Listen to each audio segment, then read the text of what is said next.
Now let's start talking more about data visualization.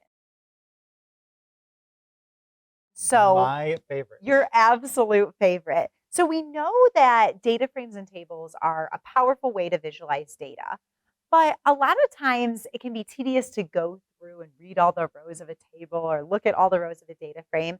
So a lot of times it's easier to interpret graphs. We can see really quickly what the data looks like just through a graph. So before we start actually getting into those visualization, we need to talk about the two main types of data that we're going to analyze in this class.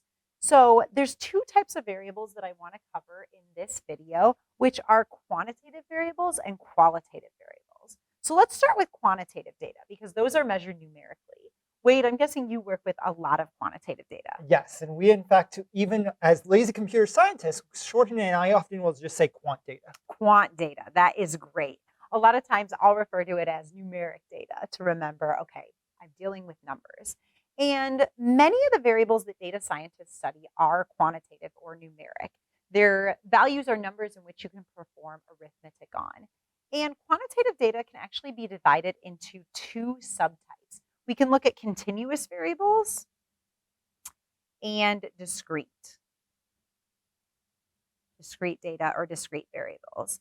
And continuous variables are basically variables that have decimals. So where it makes sense to have a decimal for the number. So Wade, can you give me an example of some continuous variables? So being here at university, I always think of GPAs as being a class of continuous variables. Oh, So that's a someone good might have a one. 3.98 or they might have a 3.99. So I'm going to go ahead and say that continuous variables can have decimals. And Wade just gave us the example of GPAs. That is a great example of a continuous variable. I will add another one, maybe something like salary. Like at the University of Illinois, our salaries are sometimes whole numbers, but they can technically have cents in them. So they can have decimals as well. Discrete variables, on the other hand, cannot have decimals. They have to be whole numbers. So do you have any examples of discrete variables? So how many days are we into the year? So how many Yes. days since January 1st, basically? Days since January 1st. And Wade, I know you love to kind of think about the year in terms of how many days have gone by. I usually think of percentages, but like in the middle of the year, we're 50% of the way through the year. And then by October, you're already 75% of the way through a year. Wow, that's a good one. I'm also going to add something that has to be a whole number, maybe something like the number of siblings you have. It'd be weird to have half a sibling. Yeah, technically half siblings are a thing, but a half of a sibling, like as a quantity, doesn't make sense. So that's the quantitative data. That's the numeric data. And we're going to talk about both continuous and discrete variables as we go through data science in this series. And we're also sometimes going to talk about qualitative or categorical variables or categorical data. And these are data that are not measured numerically. So instead, the data fall into descriptive categories. So I'm going to list a few qualitative variables. One of them that I think of right away is your major at the U of I. Major is not, if I asked you what your major is, you wouldn't tell me a number. Instead, you would give me math or CS or whatever your major is. Yes, a category. Wade, got any others? Oh, that's interesting. So I think of like the difficulty level of a problem might be a categorical data. So it might be easy, medium, or hard. Difficulty level of a problem. That is a good one. Another thing I think of is eye color. You could have green, brown, blue, maybe other colors of eyes, but that is a descriptive category. So hopefully it makes sense the difference between quantitative or numeric and qualitative or categorical variables. So I have a couple examples here that we're just going to go through and talk through classifying each of these variables. So the first one is occupation. So wait, if I asked you your occupation, what would you say? So I'm faculty, and that seems like a category. Exactly. So I would say this one is qualitative or categorical.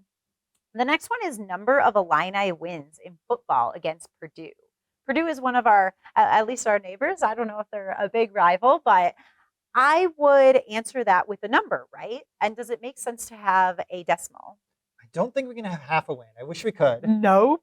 So I'm going to say this is quantitative, and even more specific, I can say this is discrete. The next one is the type of phone that you have or the type of cell phone that you have. So Wade, what type of phone do you have? I am team Android.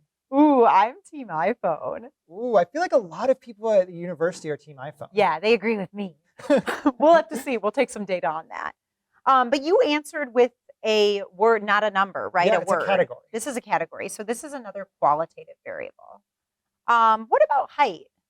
So I'm 6'5".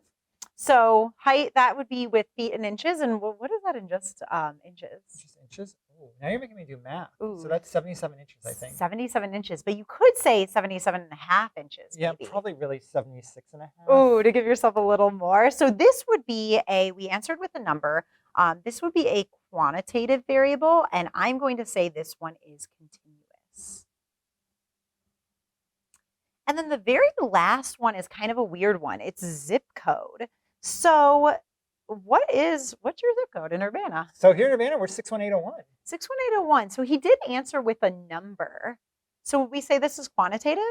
So I like to think of quantitative values as something you can add or subtract from, and it still has meaning. Right.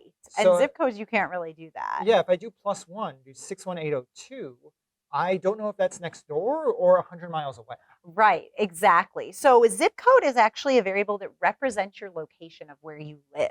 So I'm going to go ahead and say, even though this is technically a number, it's like a string of numbers. It's not a number that you can perform arithmetic on.